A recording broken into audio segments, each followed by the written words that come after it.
कृष्णप्रेष्ठाय भूतले श्रीमते भक्तिसिद्धान्त सरस्वतीति नामिने वाञ्छाकल्पतरुर्भ्यश्च कृपा सिन्धुभ्यैव च पतितानं पावनेभ्यो वैष्णवेभ्यो नमो नमः। पतितपावन परम करुणामय परम आराध्यतम गुरुपाद पद्म नित्यलीला प्रविष्ट ओम विष्णुपाद परमहंस परिव्राजकाचार्यम अष्टोत्तर शतश्री श्रीमद शिल भक्ति वल्लभ तीर्थ गोस्वामी गुरु महाराज के श्री अभय चरण कमल में अनंत कोटि साष्टांग दंडवत प्रणाम करते हुए उनकी हेतु की कृपा प्रार्थना करता हूँ। दरवाज़ा बंद कर देना पड़ेगा। हम लोग यहाँ श्रवण कर रहे हैं श्री कृष्ण तत्व के विषय में। बोलते हैं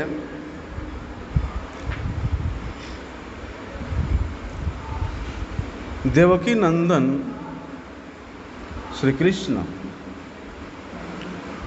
ये यशोदा नंदन कृष्ण के वैभव प्रकाश है।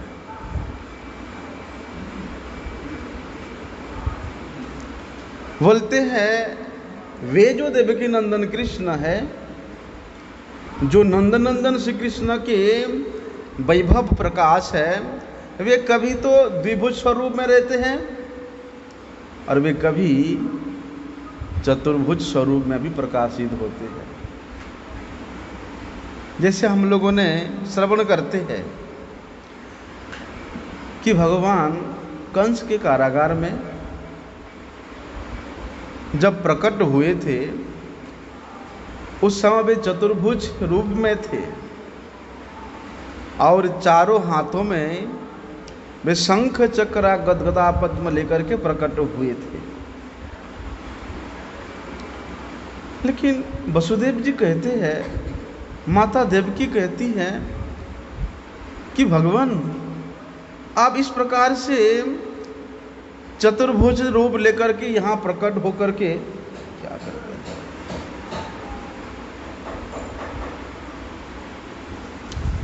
और इतना विशाल मूर्ति लेकर के प्रकट होकर के मैं आपको पुत्र भाव में कैसे स्नेह करूँगा, मैं आपको कैसे स्तनपान कराऊंगी, मैं आपको कैसे एक मातृत्व का सुख कैसे प्राप्त कर सकती हूँ। तब भगवान द्विभुज होते हैं। द्विभुज होने के बाद भी माता कहती है नहीं प्रभु ये रूप भी नहीं, वो वाली रूप हाँ। उसके बाद फिर भगवान बाल गोपाल के रूप में वहां प्रकट हुए। लेकिन वो कौन है? बोलते वे हैं नंदनंदन श्री कृष्ण के, यशोदा नंदन कृष्ण के वे वैभव प्रकाश है। ये बड़े सूक्ष्म विचार है। ये सारे विचार आपको गौड़ीय सिद्धांत के अलावा कहीं नहीं मिलेगा। इसीलिए कहते हैं कि जे काले द्विभुज नाम वैभव प्रकाश चतुर्भुज होइले प्राभव विलास। जब वे देवकी नंदन कृष्ण जिस समय वे द्विभुज के रूप में प्रकट होते हैं तब उनका नाम होता है वैभव प्रकाश। और वे कृष्ण जब चतुर्भुज रूप में प्रकट होते हैं तब उसका नाम होता है प्राभव विलास। लेकिन कहते हैं जो ब्रजेंद्र नंदन कृष्ण है वे गोप अभिमान में रहते हैं। गोप अभिमान और वसुदेव नंदन वासुदेव जो है, इनका क्षत्रिय अभिमान है, जो वासुदेव है वे हैं? इसलिए गोप वेश कौन है? वे स्वयं रूप वेश है, वे सच्चिदानंद घन रूप वेश है। तो वे स्वयं रूप वेश, गोप वेश, उनमें गोप अभिमान रहता है।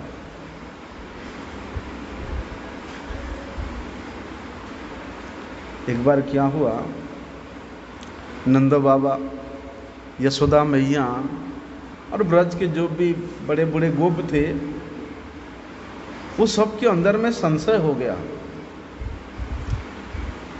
सखाओं के अंदर में संशय हुआ, गोपियों के अंदर में संशय हुआ।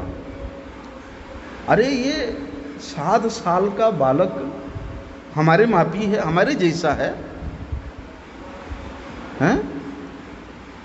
लेकिन ये इतने विशाल गोवर्धन को एक उंगली पे उठा लिया, और 1-2 दिन नहीं, 7 दिन तक उठा के रखा। सोच में पड़ गए, जितने भी बड़े वयोवृद्ध गोप थे वे सोच में पड़ गए कि कुछ तो भैया इसमें गड़बड़ है। लेकिन भगवान उनके अंदर ऐसा एक मोह विस्तार करते हैं, माया का विस्तार करते, योग माया का विस्तार करते हैं।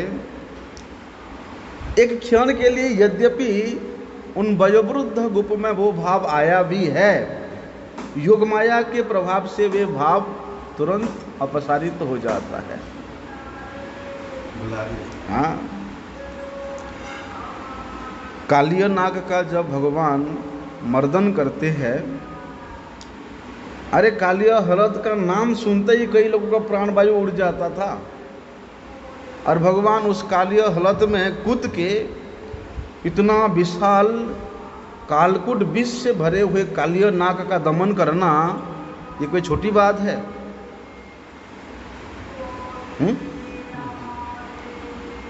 तो समस्त ब्रजवासी सोच में पड़ते हैं कि ये जो नंद का जो छोरा है भैया, ये साधारण नहीं हो सकता, ये जरूर कोई अवतार है, कोई देवता है, यहाँ भगवान है, हमारा परमात्मा कुछ तो है। ये सबके मन में ऐसा एक द्विधा पैदा हो जाता है।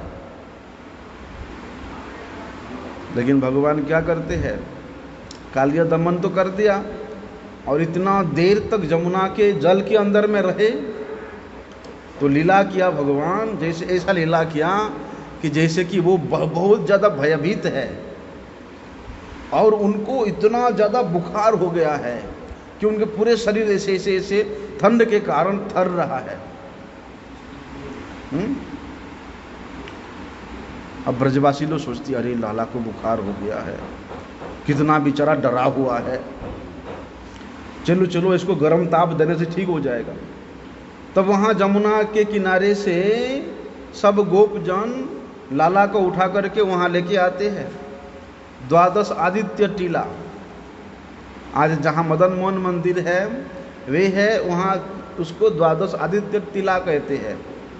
क्यों कहते हैं कि वहाँ पर जब भगवान ऐसे एकदम ठंड होकर के, बुखार होकर के वहाँ थर रहे हैं, तब एक साथ 12 सूर्य उदय होकर के उनको ताप प्रदान किया था, इसलिए उसको 12 आदित्य टीला के नाम से जाना जाता है। तो कहाँ गया ब्रजवासियों के वो भाव हैं? अभी थोड़ी देर बाद सोच रहे थे कि नंद का छोरा ये कोई साधारण बालक नहीं है, जरूर कोई अवतार है, कोई देवता है, कुछ ना कुछ तो है। और अभी अरे नहीं नहीं, तो थर रहा है, बुखार हो गया है, मर जाएगा, बेचारे को उठा के लेके चलो वहाँ।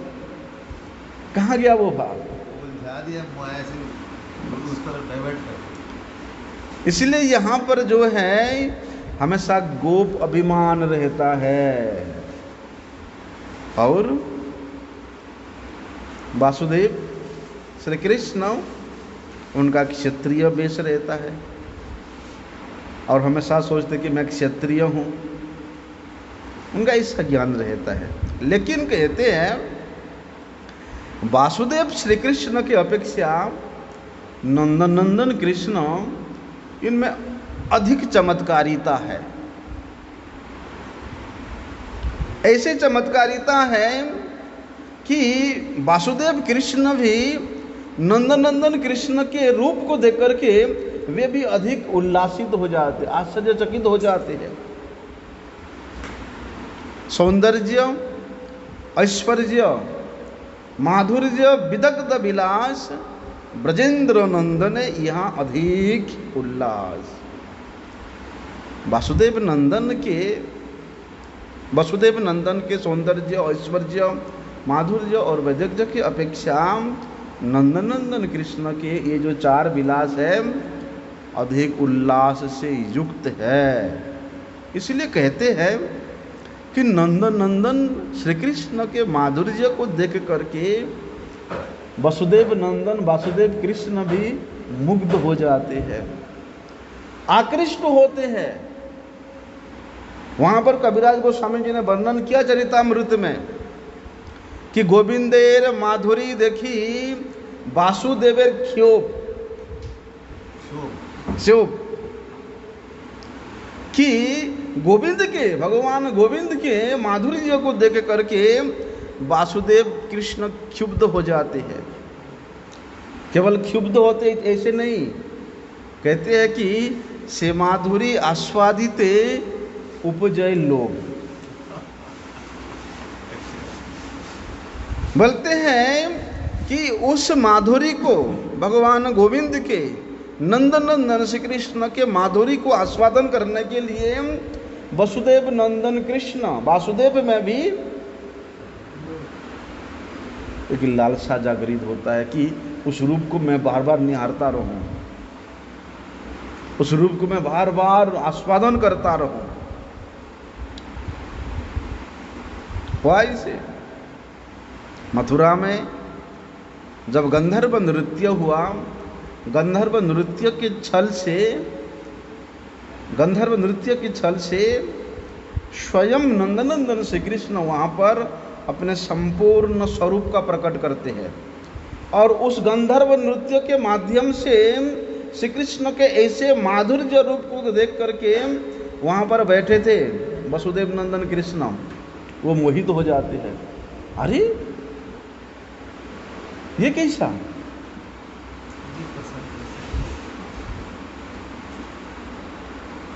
ये प्रसंग ये बृहद भागवतामृतम में है। ऐसा जब श्री कृष्ण पूर्व में प्रवेश कर रहे हैं, मथुरापुरी में प्रवेश कर रहे हैं, हाँ, तो उस समय क्योंकि पहले जितना देवता लोग वो यहाँ गंधर्व के रूप में प्रकट हुए हैं, लेकिन वो लोग अभी तक कंस के लिए नृत्य करते थे, हैं? कंस के इशारे पे वो नृत्य करते थे। लेकिन आज उन सब के प्रभु श्री कृष्ण मथुरापुरी में प्रवेश कर रहे हैं, इसके लिए कंस के उस बंधन से अपने आप को स्वयं मुक्त करके श्री कृष्ण के पूर्व प्रवेश उल्लास में वे नृत्य कर रहे हैं।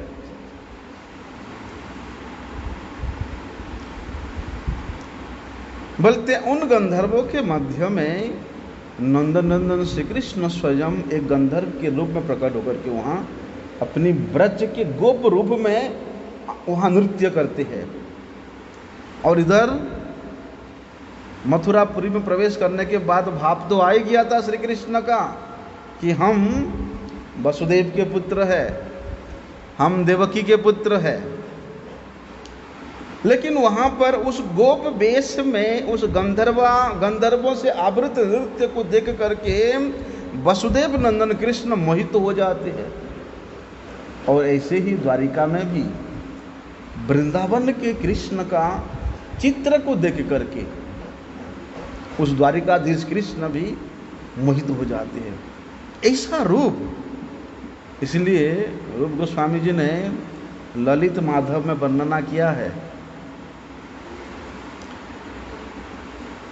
कि उदगिरिनाथ भूतमाधुरी परिमलस्याभिरभिलस्य में द्वैत संतम समीक्षयम मुहुरसो चित्रीयते जारणः चेतः केली कुतूहतो कुलुहतो चेतः केली कुतूहलो तरललितम सख्यम सखे मामकम यस्य प्रेक्ष्य स्वरूपताम ब्रजवधूनाम अप्यय अन्विच्छति। श्री कृष्ण स्वयं उद्धव जी से बोल रहे हैं कि उदगिरिनाथ भूत माधुरी परिमलस्य, कि हे सखे देखो ये जो नट है, ये जो चारण है, ये जो बाजीगर है, नाट करने वाला, जो ये जो ब्रज के जो कृष्ण है, देखने में मेरे मापी है, देखने में मेरे द्वितीय स्वरूप है, लेकिन इसके ऐसा अद्भुत माधुरी है, ना केवल माधुरी बोलते ऐसे सुगंध से युक्त है। बोलते हैं जब श्री कृष्ण वन से समस्त गौओं को लेकर के संध्या के वक़्त वृंदावन में प्रवेश करते हैं, तो गौओं के खुरों के द्वारा जो ब्रज के रच उड़ता था, वे रच साधारण रच नहीं, बोलते वे रज इतना सुगंध से युक्त होता था कि वो सुगंध यहाँ का नहीं है, वो नित्य वैकुंठ धाम का सुगंध है। तो श्री कृष्ण तो उस गोधूलि धूसरित अंग के साथ प्रवेश करते हैं, हैं?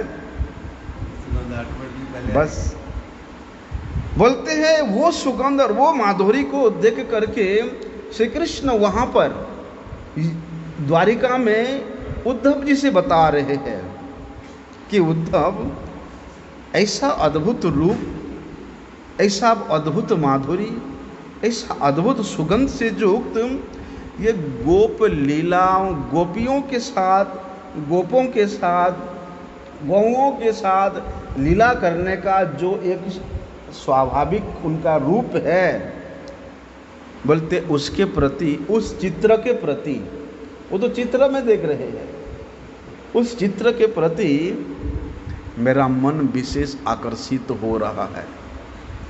कैसा आकर्षित हो रहा है कि मेरा चित्त यहाँ स्थिरता नहीं प्राप्त कर पा रहा है, कि इस चित्र को देख करके मानो ऐसा लग रहा है कि मैं स्वयं उस वृंदावन में जा करके उस रूप माधुर्य से युक्त कृष्ण को आलिंगन करूं, उसको रूप निहारता रहूं। बोलते इतना कुतूहल है उस द्वारिकाधीश श्री कृष्ण के हृदय में कि वे कुतूहल के कारण द्रवीभूत हो जाते हैं और स्वयं अपने चरित्र को वे निहारते हुए, सोचते हुए अनुभव कर रहे हैं कि ब्रजबधियों के, ब्रजांगनाओं के सारूप्य के रूप में जिस प्रकार से श्री कृष्ण वहाँ लीला इत्यादि किए हैं। कौन कृष्ण? नंदन नंदन कृष्ण। बोलते उसी नंदन नंदन कृष्ण के रूप को, स्वरूप को प्राप्त करने के लिए द्वारिकाधीश कृष्ण का इच्छा होता है, लालसा होता है।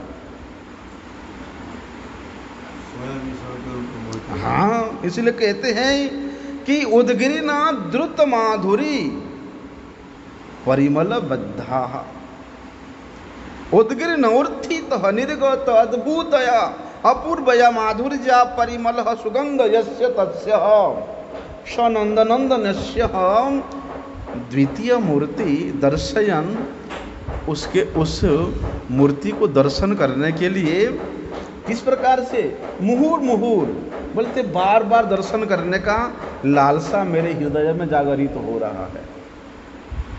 स्वयं कृष्ण कह रहे हैं।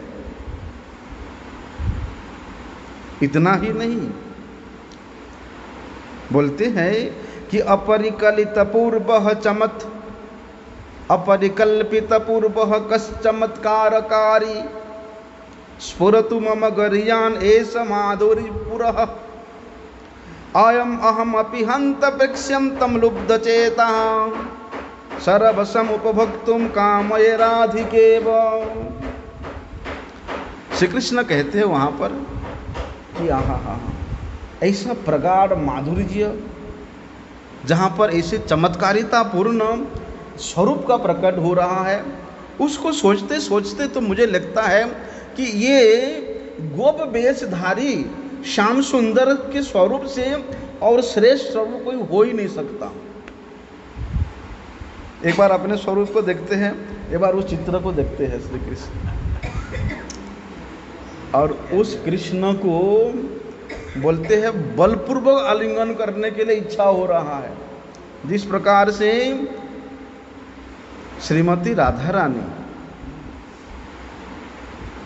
श्री कृष्ण के माधुर्य को देख करके लुब्ध चित्त होकर के बलपूर्वक श्री कृष्ण को आलिंगन करने के लिए धावित होती है। अरे वहां तक छोड़ो, श्री कृष्ण के मापी दिखने वाले, उनके शरीर के अंग के मापी दिखने वाले जो तमाल वृक्ष है, वे तो उस तमाल वृक्ष को आलिंगन करने के लिए धावित होती है, हैं? हाँ। और श्री कृष्ण के चित्रपट को देख करके तो आवश्यक भाव आता ही है। तो यहाँ पर उद्धव जी को बता रहे हैं श्री कृष्ण कि बोलते उसी प्रकार ये गोप वेशधारी नंदनंदन श्री कृष्ण को आलिंगन करने के लिए, वो भी बलपूर्वक आलिंगन करने के लिए मेरा इच्छा हो रहा है। ऐसा स्वरूप है, वर्णनातीत है महाराज, वर्णन नहीं कर सकते हो, हैं? स्वयं भगवान स्वयं के स्वरूप को देख करके जहां मोहित हो जाते हैं, अरे उन स्वरूप का वर्णन कहां तक कर सकते हो आप? कहते हैं कि जब कृष्ण का वो शरीर थोड़ा सा भिन्न रूप में और कुछ भिन्न आकार में जब प्रकट होता है, उसको भिन्नता रहता है, भाव में, आवेश में और आकृति में भेद रहता है, जिसके कारण श्री कृष्ण के उस स्वरूप को तदेकात्म रूप के रूप में कहा जाता है। लेकिन ये जो तदेकात्म रूप के अंतर्गत विलास और स्वांश, ये दो प्रकार का भेद होता है। क्या है वो? बोलते विलास और स्वांश के भेद भी अनेक प्रकार का शास्त्रों में वर्णन है। लघु भागवतामृतम में वहाँ पर रूप गोस्वामी जी ने वर्णन किया कि तादृशम न शक्तिम यो व्यनक्तिम स्वांश इरितः संकर्षणादि मत्स्यादि यथा तत्व स्वधामसु। वहाँ पर वर्णन करते हैं रूप गोस्वामी जी कि जो स्वयं रूप है, स्वयं रूप के साथ में अभिन्न होकर के, भिन्न नहीं है, अभिन्न होकर के जो रूप प्रकट होता है, जो विलास की अपेक्षा उनका शक्ति कम होता है, न्यून शक्ति होता है, उनको कहते हैं स्वांश।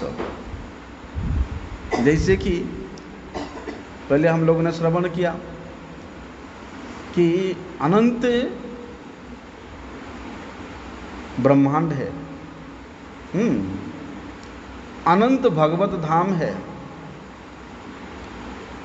अनंत द्वारिका है, अनंत मथुरा है। तो इस मथुरा द्वारिका पुरी में जिस प्रकार से भगवान का अनंत चतुर्व्यूह प्रकट होता है, चतुर्व्यूह एक नहीं है, एक मूल चतुर्व्यूह है, उन मूल चतुर्व्यूह से फिर अनंत चतुर्व्यूह प्रकट होता है।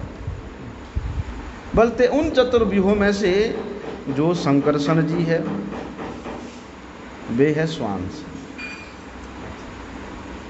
मूल संकर्षण नहीं, संकर्षण बहुत है, मूल संकर्षण से बोलते ये चतुर्व्यूह प्रकट होते हैं, वासुदेव, संकर्षण, प्रद्युम्न, अनिरुद्ध, ये स्वांश है। और जितने भी पुरुषावतार है, जो तीन प्रकार के पुरुषावतार के विषय में हम लोगों ने कल श्रवण किया था, वे तीनों पुरुषावतार भी स्वांश है। और मत्स्य, कूर्म, वराह, जितना लीलावतार है, मनमंता अवतार, जुगावतार है, इनमें भगवान के शक्ति का स्वल्प स्वल्प अंश रहता है। लेकिन कहते हैं कि विलास, प्राभव विलास और वैभव विलास के भेद से ये विलास भी दो प्रकार का है, प्राभव और वैभव। विलास के भेद से तो अनेक असंख्य भगवान के अवतार होता है, क्योंकि वे जब जिस प्रकार के रूप में विलास करना चाहेंगे, क्रीड़ा करना चाहेंगे, बोलते उसी प्रकार के रूप भगवान प्रकट करते हैं। लेकिन वासुदेव, संकर्षण, प्रद्युम्न और अनिरुद्ध, ये मुख्य जो चार जन है, ये मुख्य चार उनके प्राभव विलास है। यही प्राभव विलास से ही अनंत वैभव, अनंत फिर भगवान के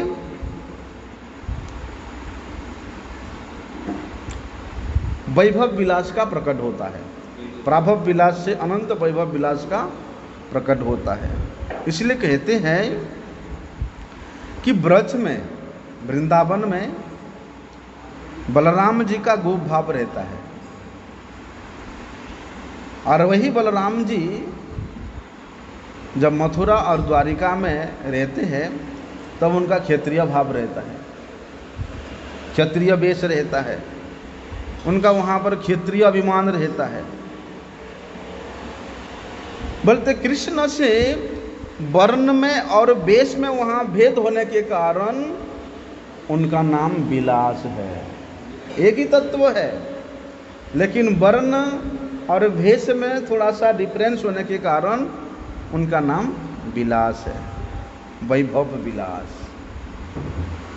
और ये वैभव विलास के रूप में बलराम जी श्री कृष्ण का ये प्रथम व्यूह है, प्रथम संरचना है। इसलिए वैभव प्रकाश के रूप में और प्राभव विलास के रूप में यहाँ अलग अलग भाव होने के कारण बलदेव जी भी वहाँ पर दो रूप में अपने स्वरूप प्रकाशित करते हैं, ब्रज में गोप भाव में और मथुरा द्वारिकापुरी में क्षत्रिय भाव में। इसलिए कहते हैं बलदेव जी ये कौन है? बलदेव जी कृष्ण के वैभव प्रकाश है, और चतुर्व्यूह वासुदेव, संकर्षण, प्रद्युम्न, अनिरुद्ध, ये चार प्राभव विलास है। क्यों? ये चार उन बलराम जी से प्रकट हुए हैं। वैभव श्री कृष्ण का वैभव है बलदेव जी, और बलदेव जी से ये चतुर्व्यूह प्रकट होने के कारण ये उनका प्राभव विलास है। तो वैभव विलास और प्राभव विलास समझ में आ गया। तो कहते हैं चतुर्व्यूह के समान और कोई नहीं है। ये चतुर्व्यूह परिपूर्ण शक्ति होता है इनका। किस प्रकार से? क्योंकि इन मूल चतुर्व्यूह से फिर अनंत चतुर्व्यूहों का प्रकट होता है। अनंत चतुर्व्यूहों के प्रकट्य का कारण कौन है? इन मूल चतुर्व्यूह। और मूल चतुर्व्यूह के प्रकट्य का कारण कौन है? बलदेव जी। और बलदेव जी का प्रकट्य कारण कौन है? श्री कृष्ण है। इसीलिए कहते हैं कि अनंत चतुर्व्यूह के गणों में ये जो मूल चतुर्व्यूह है ये संपूर्ण शक्ति से युक्त होते हैं, लेकिन इनके द्वारा जो व्यूह स्वरूप अन्य चतुर्व्यूह प्रकट होते हैं उनमें शक्ति में न्यूनता रहता है। हाँ, इसलिए जो चार व्यूह है ये प्राभव विलास, उसके बाद फिर उनसे जो चार व्यूह होते हैं वो उनको कहते हैं व्यूहगण कहते हैं, जिनको वैभव विलास के नाम से शास्त्रों में वर्णन है। इसलिए वैभव विलास का प्रकट्य का प्राप्ति कारण कौन है? प्राभव विलास। प्राभव विलास से ही ये वैभव विलास अर्थात व्यूहगण प्रकट होते हैं। बोलते श्री कृष्ण की ये चार प्राभव विलास ही द्वारिका और मथुरापुरी में नित्य निवास करते हैं। वासुदेव, संकर्षण, प्रद्युम्न, अनिरुद्ध, ये चार जो है प्राभव विलास, ये द्वारिका और मथुरापुरी में नित्य निवास करते हैं। और श्री कृष्ण की जितने भी इच्छा है इन्हीं के द्वारा पूर्ण होता है। बोलते ये चारों से जो 24 अवतार की बात हम लोग श्रवण करते हैं, ये चारों से ही होते हैं। इन चारों से 24 मूर्तियां प्रकाशित होती है। और वो जो 24 अवतार होता है वे अलग अलग शस्त्र धारण करके प्रकट होते हैं, अलग अलग रूप लेकर के प्रकट होते हैं, अलग अलग कार्य को संपन्न करने के लिए प्रकट होते हैं। तो इनमें अस्त्र शस्त्र के भेद से इनके नाम में भी भेद होता है, जो 24 अवतार है। इसलिए ये वैभव विलास के नाम से कहा जाता है। प्राभव विलास, लेकिन ये प्रकट तो जो हाँ, चतुर्व्यूह से फिर ये प्रकट होता है। तो मतलब जितने भी अवतार होते हैं, हाँ, जब राम अवतार है वो सब इसी हाँ, इनमें से ये 24 अवतार की प्रकट्य होता है। कहते हैं फिर कृष्ण चतुर्व्यूह के रूप में जितने अवतार को प्रकट करते हैं वे सब अनंत अवतार परव्योम में नित्य स्थिति में रहते हैं। परव्योम अधिपति नारायण के रूप में भगवान वहाँ नित्य वास करते हैं। और फिर जब जरूरत पड़ता है फिर पुनः चतुर्व्यूह के रूप में वे प्रकाशित होते हैं। इसलिए जो आवरण के रूप में वहाँ चारों ओर वास करते हैं ये चतुर्व्यूह ही है। परव्योम में परव्योम अधिपति भगवान नारायण के आवरण के रूप में ये चतुर्व्यूह वहाँ नित्य निवास करते हैं। कहते हैं ना, जैसे परव्योम के ऊपरी भाग में गोलोक है और ये गोलोक का 3 प्रकोष्ठ है। एक मथुरा, एक द्वारिका, एक मथुरा और एक वृंदावन, गोकुल, गोलोक, वैकुंठ, इन 3 प्रकोष्ठों के द्वारा वहाँ पर विराजमान है। और इन 3 प्रकोष्ठ के द्वारा कृष्ण प्राभव विलास के रूप में यहाँ पर नित्य अवस्थान करके नाना प्रकार के क्रीड़ा करते हैं। लेकिन गोकुल में वैभव प्रकाश के रूप में बलदेव जी नित्य विराजमान रहते हैं। और ये जो धाम है, गोकुल है, वैकुंठ है, मथुरा है, द्वारिका है, ये स्वयं बलदेव जी ही अपने आप को विस्तार करके श्री कृष्ण के लीला करने उपयोगी इन धामों को प्रकाशित करते हैं। यद्यपि ये धाम नित्य धाम है, ये दोबारा नया बनाया नहीं जाता, नया प्रकट नहीं किया जाता। बोलते ये समस्त धाम बलदेव जी के हृदय में नित्य निवास करते हैं। जब भगवान का इच्छा होता है, भगवान श्री कृष्ण के इच्छा शक्ति को एक क्रिया शक्ति के माध्यम से बलदेव जी उन समस्त धामों को फिर अपने में से प्रकट करते हैं। इसीलिए एक दृष्टि से बलदेव जी ये श्री कृष्ण के क्रीड़ा का स्थान है। बलदेव जी ही उनके धाम है। वे बलदेव जी से समस्त धामों का प्रकट होता है। बोलते ये जो 4 प्राभव विलास के रूप विषय में हम लोगों ने श्रवण किया, ये प्राभव विलास प्रत्येक के हाथों में अस्त्र शस्त्र लेकर के अलग अलग अस्त्र, अलग अलग शस्त्र, अलग अलग रूप, अलग अलग कार्य को उद्देश्य से प्रकट होते हैं। किस प्रकार से? बोलते 24 मूर्ति के रूप में वर्णन करेंगे आगे वो 24 मूर्ति कौन है। इसलिए ये वैभव विलास के रूप में प्रकाशित होते हैं। कहते हैं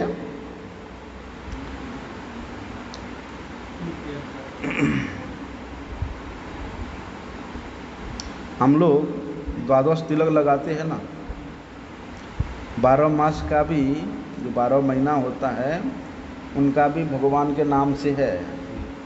द्वादश तिलक लोग जो लगाते हैं, हम लोग भगवान के जो 12 देवता है, 12 नाम है, उनको अपने अंग में स्थापन करते हैं। बोलते वे चारों कौन? वासुदेव, संकर्षण, प्रद्युम्न, अनिरुद्ध, ये चारों फिर 3-3 मूर्ति धारण करते हैं, तो 12 मूर्ति हुआ ना। जिससे कि केशव, गोविंद, नारायण, मधुसूदन, वो सारे प्रकार के। तो ये जो 12 मूर्ति है, ये उन 4 मूर्ति का, कौन 4 मूर्ति का? चतुर्व्यूह काम, इनको वैभव विलास के रूप में परिचय किया जाता है। चक्र, अस्त्र, शस्त्र इत्यादि धारण करने के भेद से सबके नाम में भी भेद है। वासुदेव की मूर्ति, केशव, नारायण, माधव है। जो वासुदेव है, जो अपने आप को 3 रूपों में प्रकाश करते हैं, वो 3 रूप कौन है? केशव, नारायण और माधव। संकर्षण अपने आप को 3 रूप में विस्तार करते हैं, वे है गोविंद, विष्णु और मधुसूदन। उसी प्रकार संकर्षण की मूर्ति के रूप में बनने जो अन्य मूर्तियां हैं, वो गोविंद है, ब्रजेंद्र नंदन नहीं है।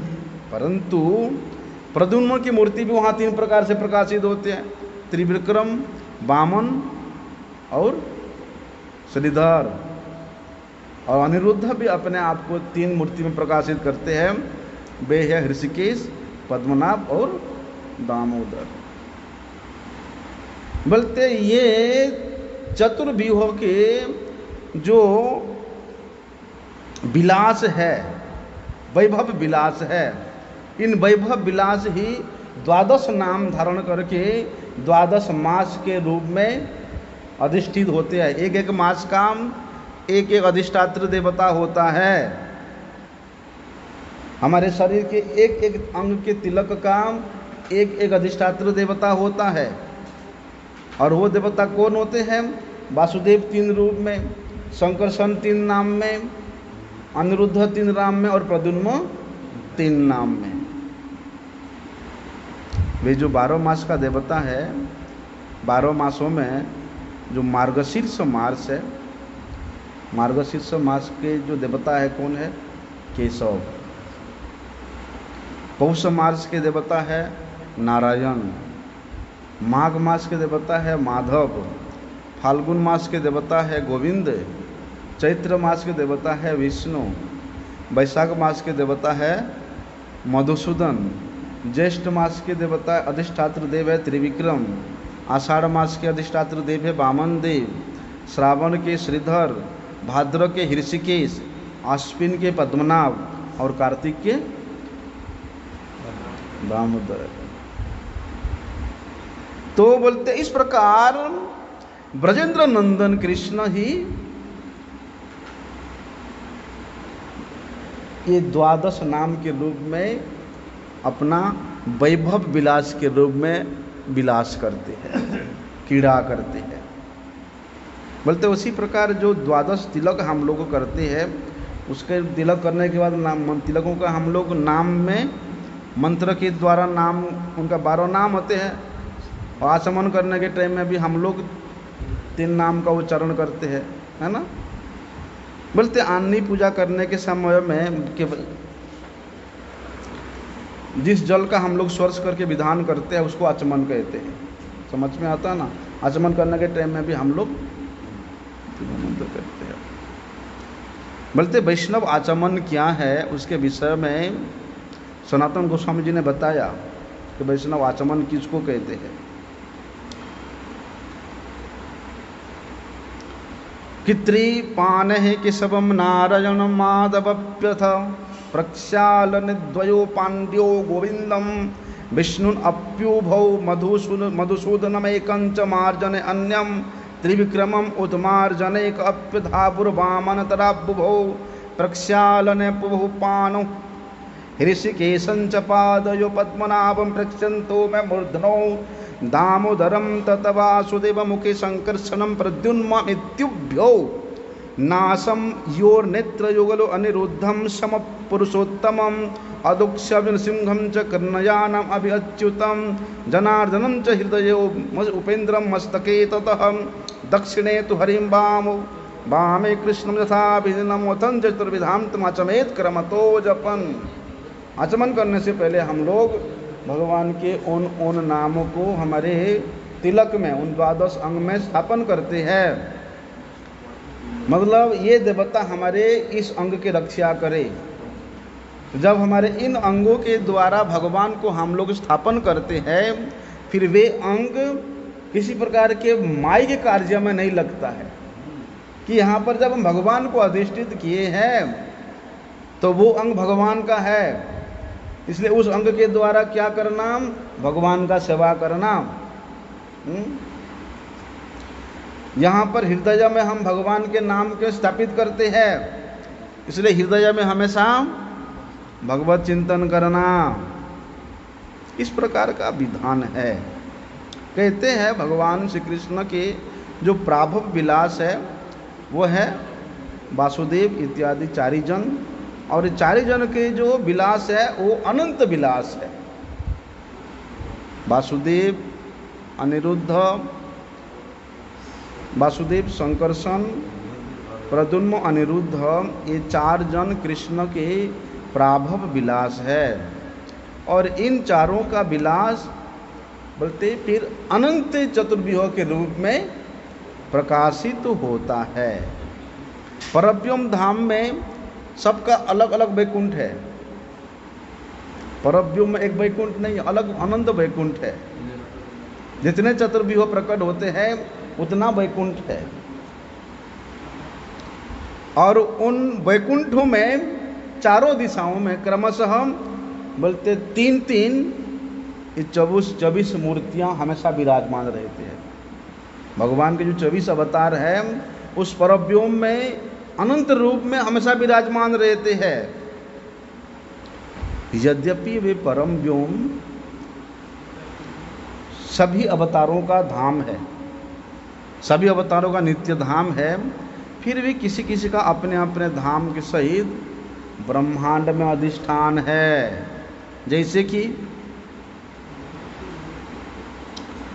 परव्योम में भगवान नारायण का नित्य अवस्थान होता है,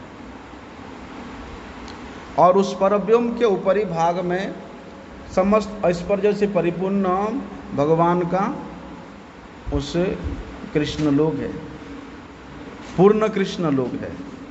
और कहते हैं कि एक कृष्ण लोक है त्रिविध प्रकार, गोकुलाख्य, मथुराख्य, द्वारकाख्य आर। बोलते हैं वो जो कृष्ण लोक है वो 3 विभाग में विराजित है, गोकुल, मथुरा और द्वारिका के रूप में। और मथुरा में भगवान के सब हमेशा विराजमान रहते हैं। दर्शन किया ना, आदि के सब जी का दर्शन नहीं किया, आदि के सब जी। मथुरा में मथुरा ते के सबेर नित्य सन्निधान, नीलाचले पुरुषोत्तम जगन्नाथ नाम। और नीलाचल पुरुषोत्तम में भगवान जगन्नाथ के रूप में वहाँ नित्य अवस्थित है। प्रजाक में बिंदु माधव के नाम से, मंदार में मधुसूदन में, केरल प्रांत के जो आनंदारण्य है वहाँ वासुदेव, पद्मनाभ और जनार्दन के रूप में भगवान का नित्य स्थिति है। विष्णु कांची में भरतराज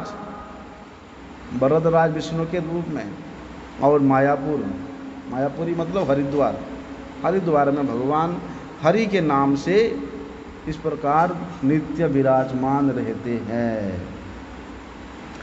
बोलते इस प्रकार ब्रह्मांड में भगवान का अनेक प्रकाश है, श्री कृष्ण का अनेक प्रकाश है।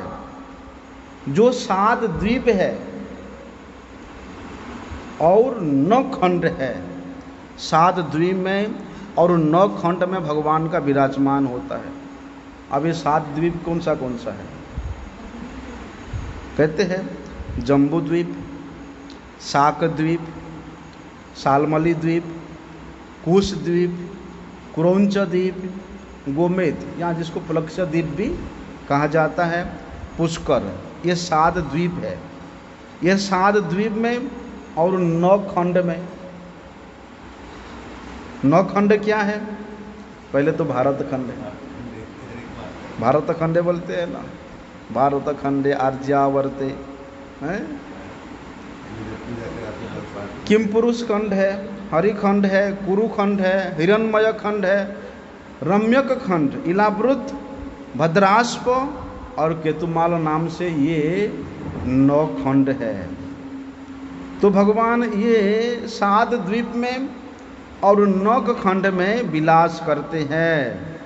किस प्रकार से विलास करते हैं? भगवान अपने भक्तों को प्रसन्न करने के लिए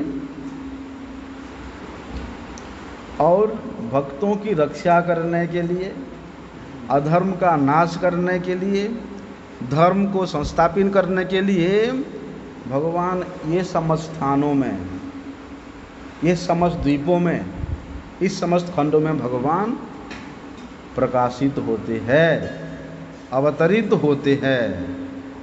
जो 24 मूर्ति है, इनमें से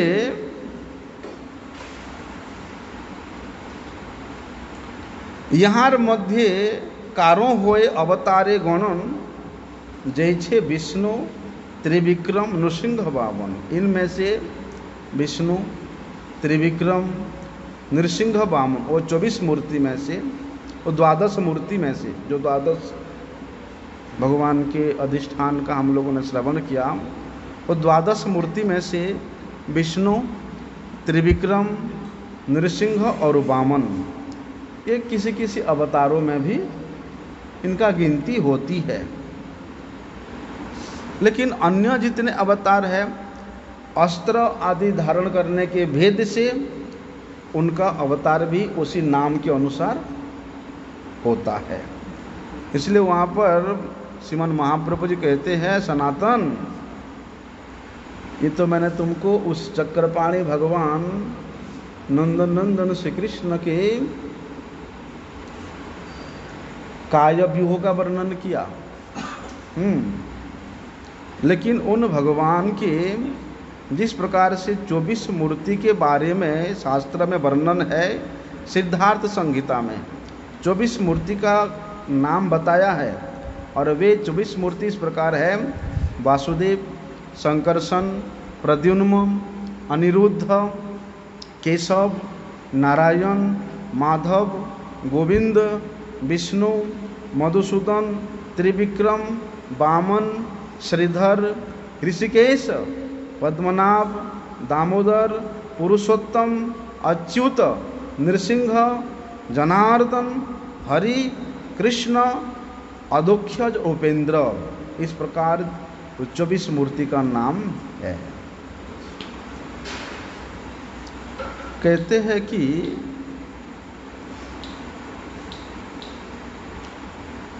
जो स्वयं भगवान है उनका 2 नाम है। स्वयं भगवान का 2 नाम है। एक तो वे स्वयं भगवान है और दूसरा वे लीला पुरुषोत्तम है। स्वयं भगवान और लीला पुरुषोत्तम यही 2 नाम धरे ब्रजेंद्र नंदन। बोलते ब्रजेंद्र नंदन श्री कृष्ण ये 2 नाम धारण करते हैं। एक स्वयं भगवान नंदनंदन श्री कृष्ण, स्वयं रूप के ही ब्रजेंद्र नंदन कृष्ण है। बोलते मथुरा और द्वारिकापुरी के 9 स्थानों में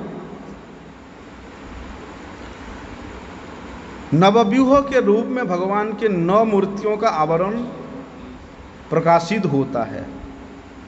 वो किस प्रकार है? वहाँ पर बताया लघु भागवतामृत में रूप गोस्वामी जी ने कि चत्वारो वासुदेवाध्याम नारायण नृसिंह को हयग्रीव वराहश्च ब्रह्मा चेति नवोदिता।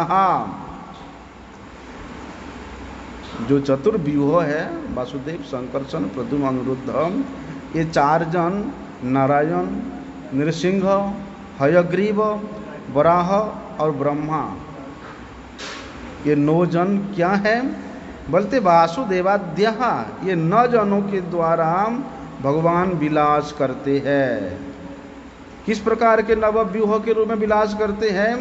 वहाँ सनातन गोस्वामी श्रीमन महाप्रभु जी बताते हैं कि प्रकाश विलासेर यही कोयलों विवरण स्वांशेर भेद एवं सुनो सनातन, स्वांश के रूप में भगवान वहाँ पर विलास करते हैं। लेकिन श्री भक्ति विनोद ठाकुर जी महाराज इन सब तत्व विचारों को लेकर के वे कहते हैं कि जब तक हमारा चित्त वृत्ति ये संसार के विषय विलास में प्रमत्त रहता है, तब तक उस असंख्य अवतारों के जो तत्व है उसको हम लोग कभी भी नहीं समझ पाते हैं। इसलिए असत संस्कार से युक्त होने के कारण जो जिस प्रकार के संस्कार से संस्कारित होता है, उसके वास्तविक जो धर्म है, उसके शरीर का धर्म, ऐसे कि उसके जीव का धर्म भी उसी प्रकार का बन जाता है। लेकिन जीव का धर्म क्या है? नित्य श्री कृष्ण की सेवा करना ही जीव का धर्म है। लेकिन कुसंस्कार में युक्त होने के कारण बोलते इन सब तत्व विचारों का जो सिद्धांत है उससे हम लोग बहुत दूर चले जाते हैं। हमारे आत्म कल्याण, आत्मा का जो धर्म है, जीव का धर्म है, उसमें धीरे धीरे धीरे धीरे वो कम होता जाता है।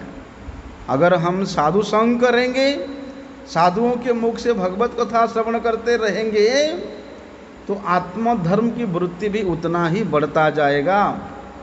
असत संग करेंगे तो शरीर धर्म की वृत्ति बढ़ता जाएगा। इसलिए कृष्ण महात्म्य और कृष्ण का सौंदर्य जिसके हृदय में उदय हुआ है, वास्तव में ऐसे विद्वान व्यक्तियों के, ऐसे रसिक संतों के संग करने से, उनके संग के प्रभाव से ये कृष्ण तत्व के माध्यम से कृष्ण सौंदर्य, कृष्ण माधुर्य, कृष्ण महात्म्यों का जो तत्व है धीरे धीरे धीरे उत्तरोत्तर हमारे हृदय में बुद्धि प्राप्त होता रहता है। नहीं तो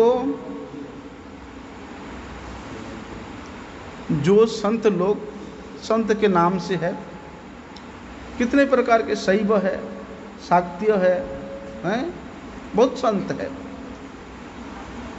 तो उनके हृदय में कृष्ण माधुर्य, कृष्ण सौंदर्य, कृष्ण गुण विशेष रूप से अंकित नहीं होने के कारण ऐसे लोगों का संग करके बोलते हम लोग अपने आत्म कल्याण के प्रकृत रास्ता से भटक जाते हैं। व्यतिरिक्त बुद्धि हमारे हृदय में आश्रय ले लेता है। जो सही है, सही को गलत के रूप में फिर वो दिखाई देता है, गलत को सही रूप में और सही को गलत के रूप में प्रतिभात होता है। इसीलिए दुर्भाग्य के फल स्वरूप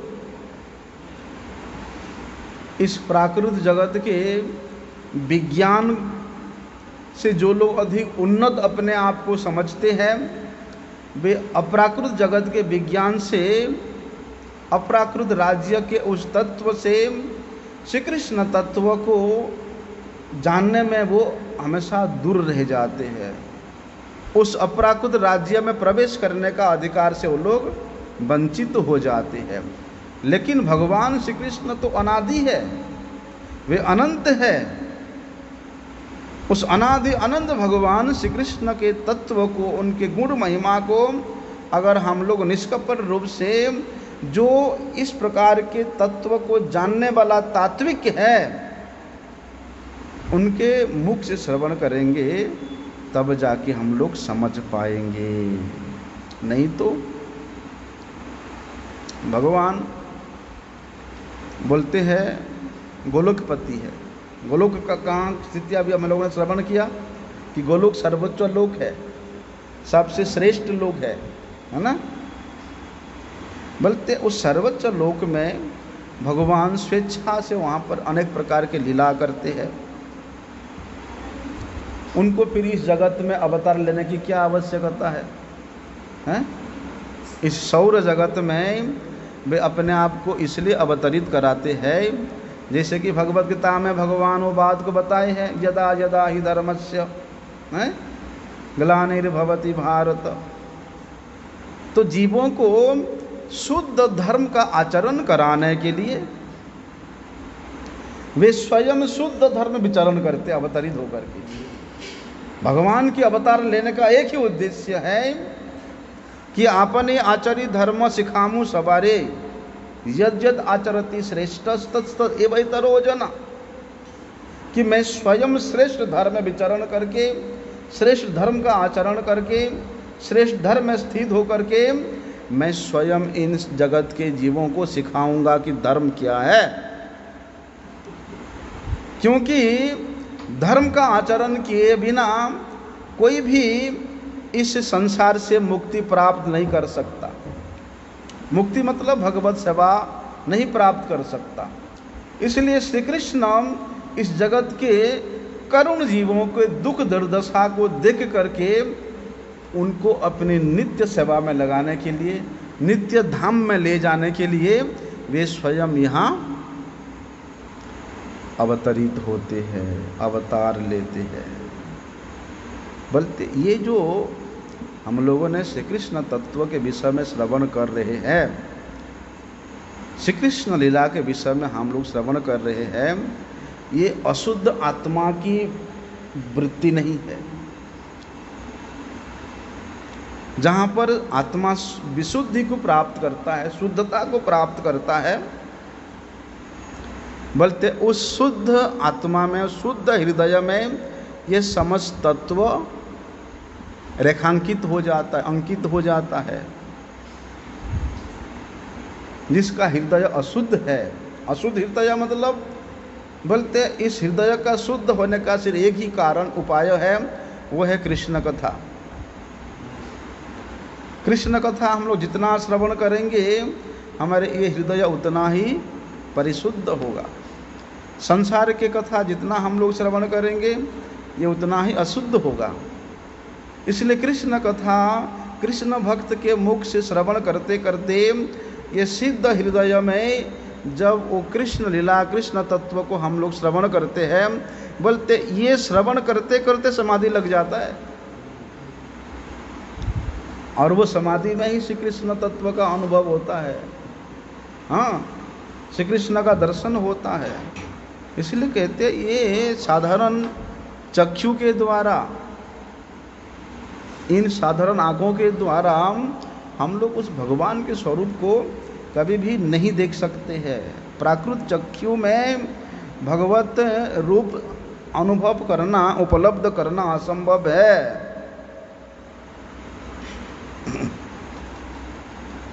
लेकिन भगवान तो सर्वत्र विराजमान है ना। कहते हैं ना भगवान कण कण में विराजमान है, तो हमारे आंखों के सामने भी विराजमान है? जब भगवान हमारे आंखों के सामने विराजमान है तो हम लोग क्यों नहीं देख पा रहे हैं? भगवान हमारे आंखों के सामने विराजमान होते हुए भी, उदित होते हुए भी वे अनुदित रहते हैं, क्योंकि हमारे आँखों की पर्दा ऐसा है, वो पर्दा केवल जगत की सुंदरता को देखने के लिए मस्त रहता है। जिस समय उन आँखों में उस श्याम सुंदर स्वरूप के रूप का दर्शन करने के लिए लालायित होगा, तब जाके ये संसार के रूप को देखने वाला पर्दा अपने आप हट जाएगा। इसलिए केवल विशुद्ध भक्तिगत चक्षु के द्वारा उस भगवत स्वरूप का अनुभव होता है, दर्शन होता है। उसी प्रकार ये तत्व, कृष्ण तत्व भी, भगवत तत्व भी, ये केवल विशुद्ध हृदय में ही अनुभव किया जाता है, जाना जाता है। अन्यथा इसको विशुद्ध चित्त में कितने बार भी श्रवण करो, इधर सुना इधर निकल जाएगा। इसलिए जब तक इस जगत के प्राकृत ज्ञान विज्ञान को लेकर के हम लोग अभिमान करेंगे, अहंकार करेंगे, हैं, तब तक उस परम तत्व के ज्ञान विज्ञान को हम लोग कभी नहीं जान पाएंगे। देखो ना, जितना बड़ा इस जगत का ज्ञानी होता है, बोलते जो साइंटिस्ट होता है उसको सबसे बड़ा ज्ञानी बोलते हैं ना। आप जितने बड़े बड़े साइंटिस्ट के पास जाओगे, वो लोग उतने ही भगवत तत्व को विश्वास नहीं करते हैं। परमेश्वर के स्थिति को वो लोग उतना ही नकार देते हैं, क्योंकि उनमें घमंड है।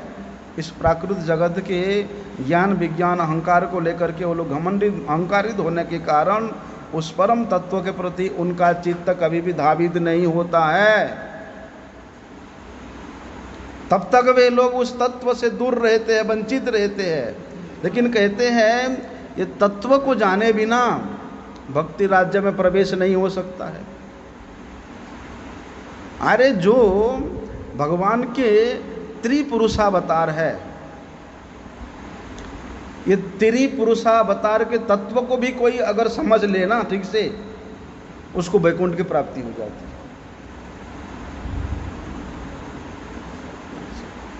ऐसा तत्व है। इसलिए जब तक तृणादपि सुनिच नहीं होगे, तृणादपि सुनिच चित्त में जब तक आप व्याकुल होकर के, मैं जानता हूँ आप अस्थिर हो गए हो, आपको जाना है आप जा सकते हो, आप अस्थिर हो गए वहाँ जाओ। बोलते जब तक तृणादपि सुनिच चित्त में व्याकुल होकर के उस भगवान का दर्शन करने के लिए, उस भगवान को प्रकट कराने के लिए अपने हृदय में व्याकुलता नहीं होगा, तब तक भगवान का आविर्भाव नहीं होता है, भगवान प्रकट नहीं होते हैं। और भगवान भी ऐसे निष्ठुर है कि वे कितनी परीक्षा लेते हैं, कितनी परीक्षा लेते हैं। इतनी परीक्षा की आदमी सामने वाला एकदम हताश हो जाएगा, निराश हो जाएगा। लेकिन इतना निराश होने के बावजूद भी अगर कोई आशा नहीं छोड़ता है, तब भगवान उसको कृपा करते हैं।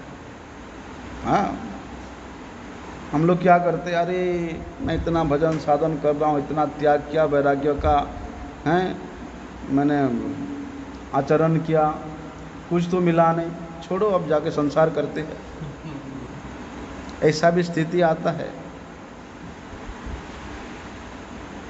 पहले जलाते हैं, बोलते हैं ना, ये जो लोहार होता है, लोहार अगर उस लोहे के टुकड़े से कोई आकार बनाना होता है, उसको बार बार गर्म करता है, फिर पीटता है, हैं, फिर पानी में डालता है, फिर गर्म करता है ना, तब जाके वो लोहा का खंड एक कोई ना कोई अस्त्र शस्त्र का आकार लेता है। बोलते उसी प्रकार भगवान भी अपने भक्त को बहुत